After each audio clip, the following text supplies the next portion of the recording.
Hello and good morning. My name is Chris Matthews. I will be answering the questions, a set of questions that I was provided, and I will be doing so in English. I was a teacher at Panamericano for 1.5 years. I'm a math teacher, and during my time at Panamericano, I was contracted to teach 7th grade and 8th grade math. I also taught 6th grade math. During my time at Panamericano, how did you develop class plans, curriculum, and things of that nature? When I arrived at Panamericano, I received very little. A list of standards, which is just skills to be taught, access to IXL, and then there was a Google document, but I did not have the permissions to view the Google document. So that was not really a resource for me. What that meant is that I needed to create a curriculum to deliver to your wonderful kids each day in math class. And so what that looked like, I took the standards, again, the list of skills that I was being asked to deliver. I put them in an order that made sense to me and broke that order up into units. With each one of those units, I needed a unit plan that is assessment items and online resources, that is differentiation, projects, excuse me. Yeah, we're a PBL school.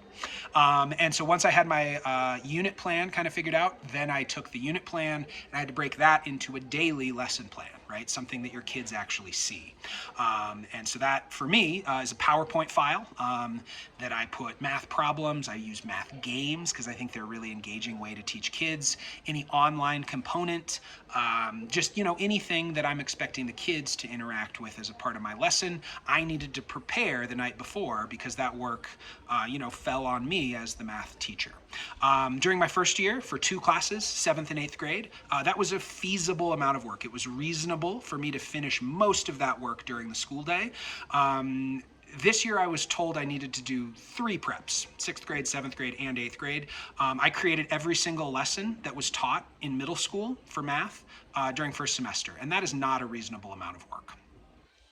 I will be returning to that point. Let's see, the next question, how did you apply the STEM philosophy in the development of your classes? I'm a math teacher. I see math as being super central to STEM, not only because it's the M, but also I think you really need a strong understanding of patterns and the way that numbers connect to understand science, technology, and engineering. I did my best to collaborate with other teachers and especially with Miss Amy to help build PBL units and with Mr. Ben. Next question is going to be the long one. What changes were implemented this year with the new administration? There were so many, and they decided to implement all of them right away. It was a very abrupt return to school, and it was very difficult to kind of understand all the scope of everything that they were changing. Many of the changes I will not speak badly about. I think that there were issues at the school that needed to be addressed. And some of the changes, it's just a difference of opinion one way versus another. So some examples of those types of changes: we changed the bell schedule to include longer classes. We have a middle school principal now. We grew the lunchroom. We added more students to classes, to increase the money flow coming into the school. All of those things I think are fine, and it's just a way of running a school. There's also a set of changes that I did not really appreciate. This year, one of the goals of the administrative team really seemed to be limiting what teachers were allowed to do. They called them red lines. They had a word for them. So last year, if I needed to go home and, feed my cat, or, this year, ice my feet, I could just go do so. I was trusted as a professional, and I do have 11 years of teaching experience and a master's degree in education, and they trusted me to use my time to take care of myself. This year, that trust was taken away. If ever we needed a sick day, we needed a doctor to come to our house to certify, yes, you are actually sick and you can have the day off. And last year, we had help in covering classes. This year, the teachers were assigned the coverage ourselves. Each one of those changes on their own might be fine, but all taken together, it really showed a lack of trust from the administrative team towards the teachers, and that was a very frustrating thing to have to deal with. The biggest change, though, and the one that I found the most frustrating, was a complete and utter disregard of my contract. And this is not exclusive to me. I am one of many teachers whose contracts were violated in the first week of school. When we returned back to school, and I want to emphasize that point, it was not until I had returned to the school was I told that in addition to the 7th grade and 8th grade math in my contract, and it says that in bold in the first paragraph of the contract, that I am the 7th and 8th grade math teacher. And this year, after I had returned, I was told that I also needed to teach 6th grade math.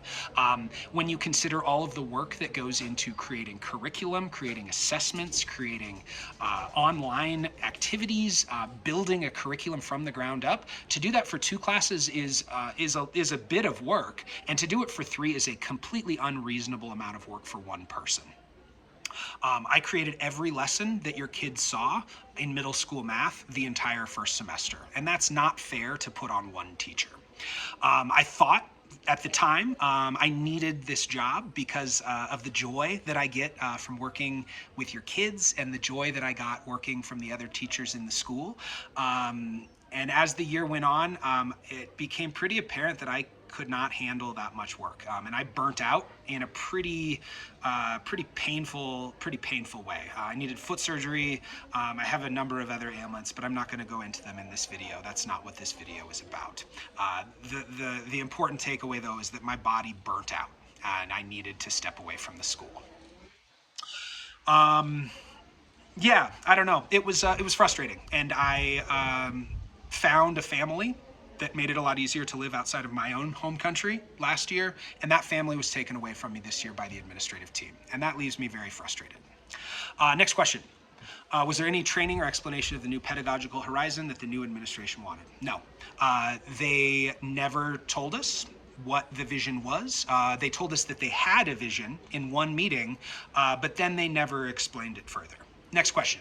How often did the academic director and the principal meet with you to explain the new vision of the school? Again, never. Not one single time. I believe that they view us as interchangeable and disposable, and it didn't really matter what we thought of their new vision. They were going to do it anyway. Last question. Were you notified among the teachers that your contract would not be renewed for the next school year? And then the second part, why did you resign? I was offered a contract for next year, and I honestly had planned to stay in Bucaramanga through this year and then 2 more. I tried to stay at schools for 4 years, and that was my goal when I arrived last year.